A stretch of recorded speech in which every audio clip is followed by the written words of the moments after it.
리틀 도서관, 매주 한 권, 휴먼 터치. 저는 일상에서 책과 다정하게 지냅니다. 사람과 세상과 더 다정하게 지내고 싶어서 책 맛보기를 합니다. 책 맛보기는 그저 제가 경험한 책, 사람, 세상 이야기일 뿐입니다. 이야기하다 보면 사람이 덜 된 저 자신을 즐겁게 발견하게 됩니다. 책 맛보기는 저에게 즐거운 관조, 즐거운 수양입니다.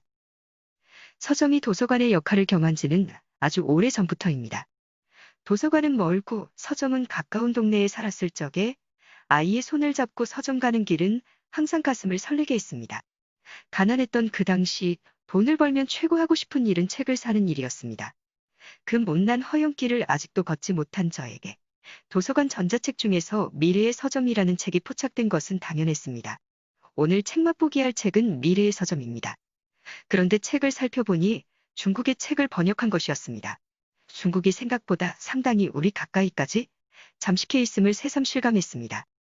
이상한 점은 책에서 일본, 타이완, 싱가포르의 서점을 거론하면서 한국의 서점은 단 한 곳도 언급하지 않았다는 사실입니다. 우리나라에는 주목할 만한 서점이 진정 없는 것인지, 대통령 혼밥의 외로움을 떠올려야 하는 것인지 애매했습니다. 제목은 중국 대표 언론이 세계 각지의 유명 서점을 탐사한 보고서, 혹은 미래의 서점의 미래와 한국이 없는 까닭은 입니다.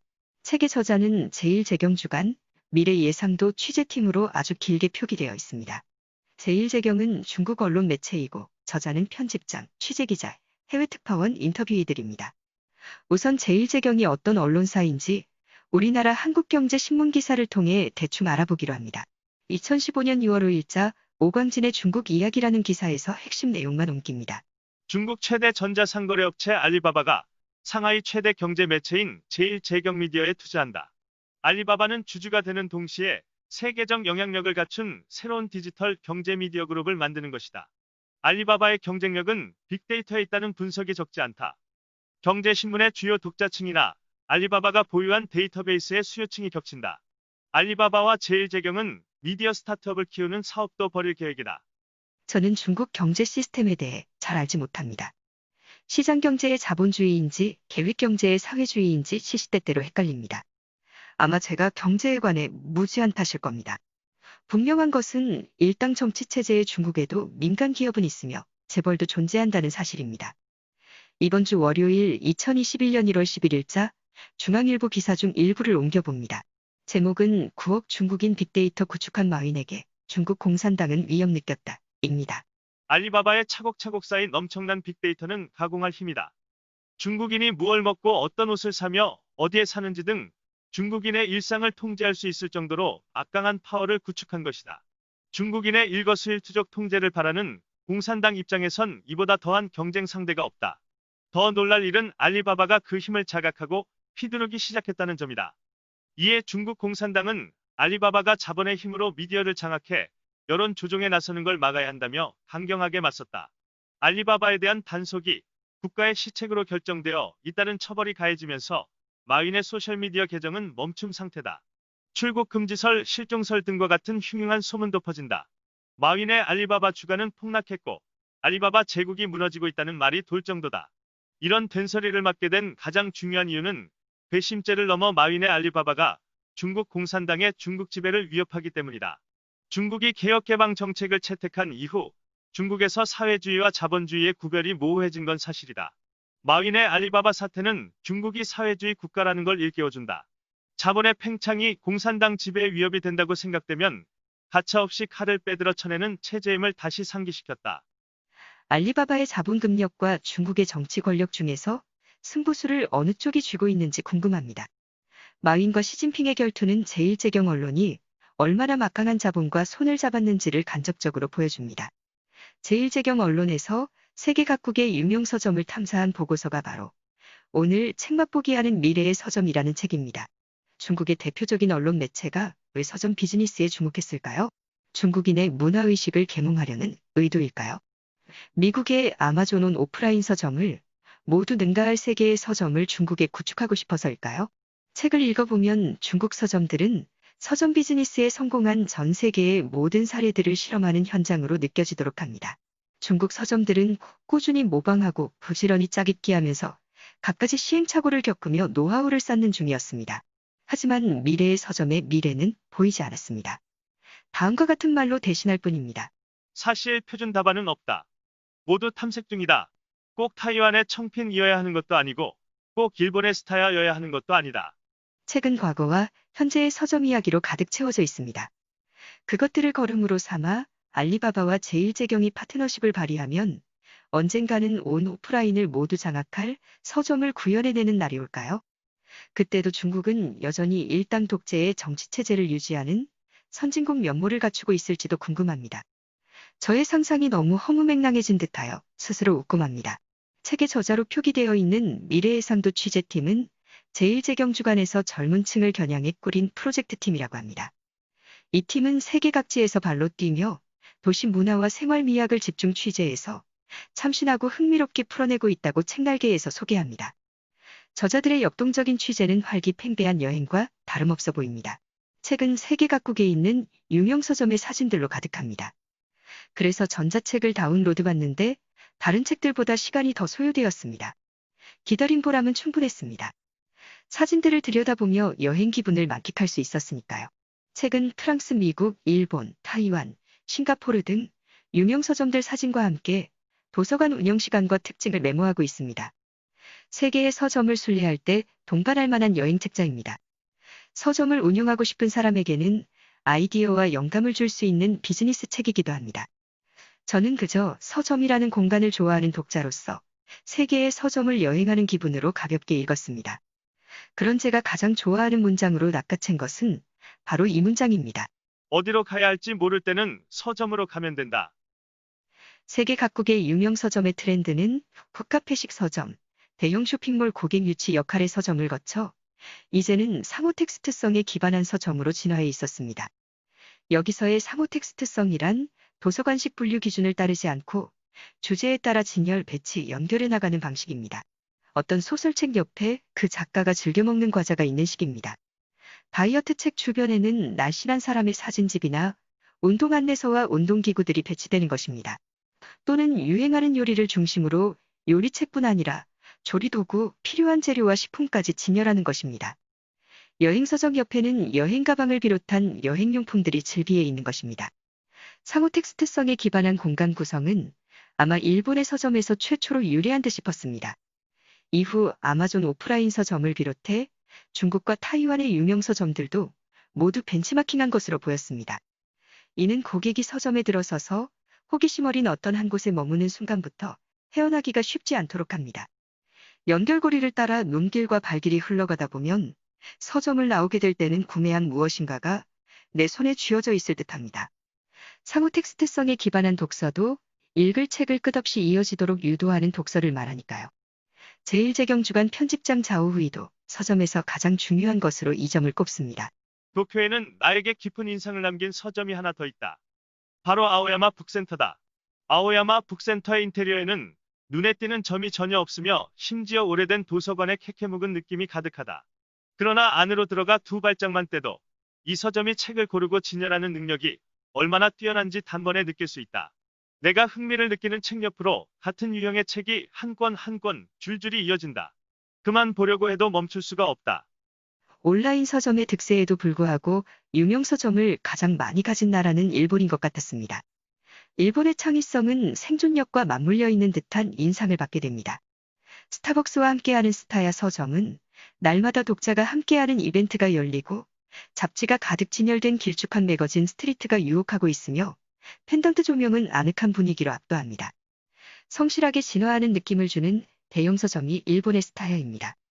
일본에는 앞서 소개한 책 선정과 진열 능력을 사업화시킨 아오야마 북센트와 타이틀이라는 서점이 있습니다. 또 일정 기간 오로지 한 권의 책만 파는 모리오카 서점이 있습니다. 모리오카는 책 한 권과 관련된 전시 공간으로 운영됩니다. 주기적으로 새롭게 탈바꿈하는 공간은 독자들을 유인하기에 충분해 보입니다.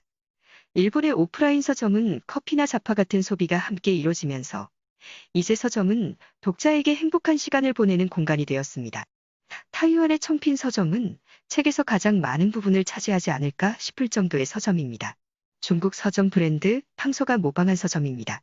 청핀은 처음부터 서점이라는 공간을 책과 사람이 상호작용하는 곳으로 기획했습니다. 청피는 오직 책과 좁은 통로뿐인 전통 서점을 활력과 상호작용이 결핍된 것으로 보았던 것입니다. 책에서 소개한 청핀의 공간을 상상의 나래를 활짝 펼쳐 만나봅니다. 1989년 타이베이 청핀 1호점이 문을 열었다. 독서를 좋아하는 타이베이 시민에게 청핀의 출현은 언제라도 찾아가 공짜로 책을 뒤적일 수 있는 공간이 나타났다는 뜻이었다. 타이완의 문화 엘리트 중산층이 단골 손님이 되었다. 다루는 책은 주로 사회과학 문화예술, 디자인 건축 서적이었으며 외서도 많이 갖추고 있었다. 비록 서점 문턱은 높지만 소수를 위한 이러한 품격은 청핀의 문화예술 브랜드라는 이미지를 입혀주었다. 청핀은 끊임없이 사업을 확장해 나가며 백화점, 갤러리, 와인바, 호텔을 차례로 열었다. 타이베이 공원 한쪽에는 청핀 호텔이 있다. 그곳에는 서재처럼 꾸민 라운지가 있다. 객실은 인문 예술, 음악 생활로 테마를 나누어 각각 다른 공간을 꾸미고 그에 어울리는 서적을 배치했다. 한가로움을 만끽할 수 있는 청핀은 격조를 갖춘 핫플레이스로 여겨졌다. 청핀은 영국의 도자기, 프랑스의 그림 등과 교차 진열한 라이프스타일 카테고리를 만들었다. 공간 경영을 중시하는 청핀이 탄생하자 젊은 세대가 대거 몰려들었다. 저녁 시간에 젊은이들이 스타벅스에 밀어닥치는 것과 비슷한 상황이었다. 두 브랜드의 공통점은 공간 또는 라이프스타일을 파는 것이다. 쿠킹 스튜디오에서는 매주 유명 요리사, 미식가, 독자가 한자리에 모여 요리도 하고 시식도 한다. 청핀 공간에서 모든 비즈니스는 책으로부터 파생된 것이다. 청핀의 식당은 음식 관련 도서의 파생물이고 영화관과 갤러리는 연극, 영화, 회화 등 예술 서적의 파생물이다. 어떤 식품이 테마가 되면 요리책과 함께 믹서기, 마요네즈, 겉면 등을 진열해 소비자가 쉽게 몰입할 수 있는 소비 환경을 조성한다.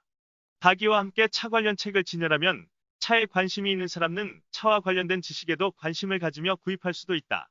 최근 시도하려는 진열 방식은 한 인물을 중심으로 관련된 모든 책을 엮는 것이다. 이렇게 하면 한 인물에게 관심을 느낀 독자가 폭넓은 관련 도서를 발견하게끔 도울 수 있다. 청핀은 주제에 따른 풍경을 만들어내고 책과 기획을 배합해 독자를 끌어들인다. 하지만 책만 팔아서는 돈벌이가 되지 않는다. 청핀을 찾는 사람은 꼭 책을 찾아오는 것이 아니다. 어디로 가야 할지 모를 때는 청핀으로 가면 된다. 책 말고도 청핀의 상업 공간에는 식음료, 인테리어, 교육, 패션, 여행 등 다른 여러 업종이 함께 있으며 영화관과 전시 공간까지 갖춘 매장도 있다. 청핀의 실험은 지금도 진행 중이다. 청핀 서점 추종 열풍은 지나갔지만 사람들이 청핀을 좋아하는 까닭은 전통 서점과 다르기 때문일 것이다. 북카페 서점과도 다르다.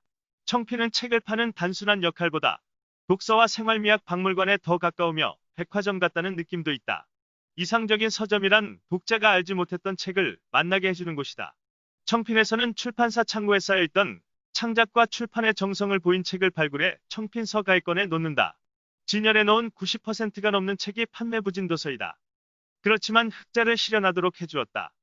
베스트셀러에만 집중하면 온라인 서점의 도전에 직면하게 될 것으로 보기 때문이다. 또한 청핀은 복제하지 않는 지점의 원칙을 지켜나간다. 신규 매장을 열 때마다 그 지역 사회의 커뮤니티와 문화를 출발점으로 삼아 현지에 맞는 운영과 상품을 개발한다. 하지만 청핀은 한정된 소비 집단으로 인해 어려움을 겪자 비즈니스 모델을 전환할 방법을 찾아야 했다. 이후 대중이 선호하는 책을 더 많이 진열했다. 이렇게 청핀은 엘리트 서점이라는 인식에서 벗어나 대중에게 가까워지는 방향으로 진화하기 시작했다. 사람들을 서점에 들어가도록 하는 목적이 꼭 책을 사게 하려는 것만은 아니다.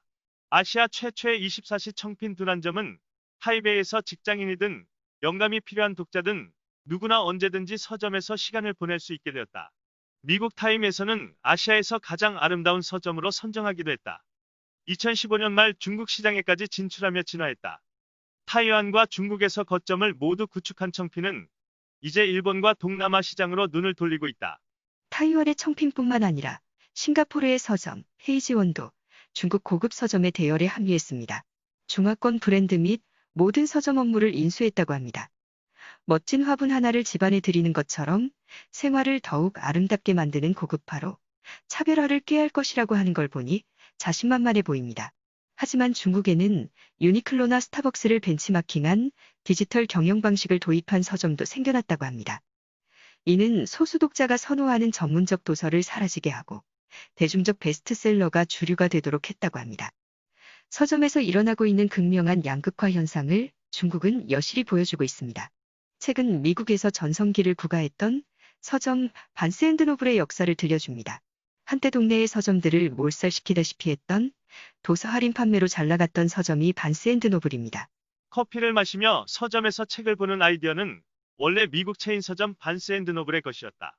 책과 커피를 파는 게 아니라 고객이 이 공간에서 천천히 음미하는 그 시간을 넣게 하는 것이다.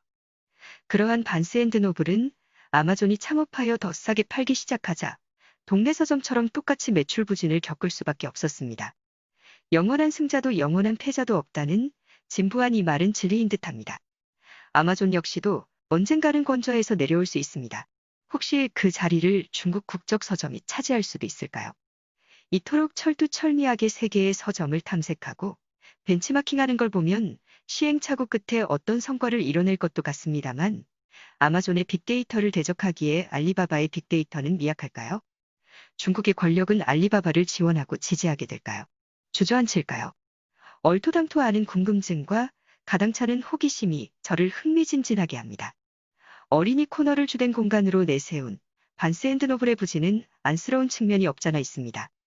어린이 코너와 스타벅스를 서점의 주된 구성 요소로 삼으면서 입지, 진열, 배치를 완벽하게 하고 상품도 다양하고 풍부한 반스앤드노블은 즐기기에는 더할 나위 없이 좋은 공간이긴 하지만 책을 사가지 않는다는 것이 문제였다고 합니다. 책은 온라인에서 구매하는 시대이기 때문입니다. 반스앤드노블은 시대와 소통되지 않는 그 무엇, 시대와 조화롭지 않은 어떤 아집으로 인해 경영의 차질을 불러온 듯합니다. 스타벅스는 새로운 소비자를 끌어들이려 부단히 애쓴 반면 반스앤드노블은 변화를 따라가지 못했다고 책은 전합니다. 마케팅학 교수는 다음과 같이 말했다. 반스앤드노블은 자신의 라이벌이 아마존이나 다른 서점이라고 여겨왔지만 이 시대에는 스타벅스야말로 반스앤드노블의 라이벌이다. 반스앤드노블은 사람들이 들어가서 자유로이 둘러보고 좋은 시간을 보내고 책을 보고 무언가를 배울 수 있는 장소가 되어야 한다. 바로 이런 곳에 돈이 벌린다. 책에 소개한 서점 중에서 대표적인 몇 곳만 책 맛보기로 만나봤습니다. 책은 2020년 7월에 출간했지만 코로나19의 직격탄을 맞은 서점들이 어떻게 적응하고 진화하고 있는지에 대해서는 일체 언급이 없었습니다. 코로나 팬데믹이 일어나기 이전에 탐색한 책의 내용들이 현재와 미래의 서점에 얼마나 유효할지는 알 수 없게 되었습니다. 지금까지 리틀 도서관 매주 한 권 휴먼터치 황진이었습니다.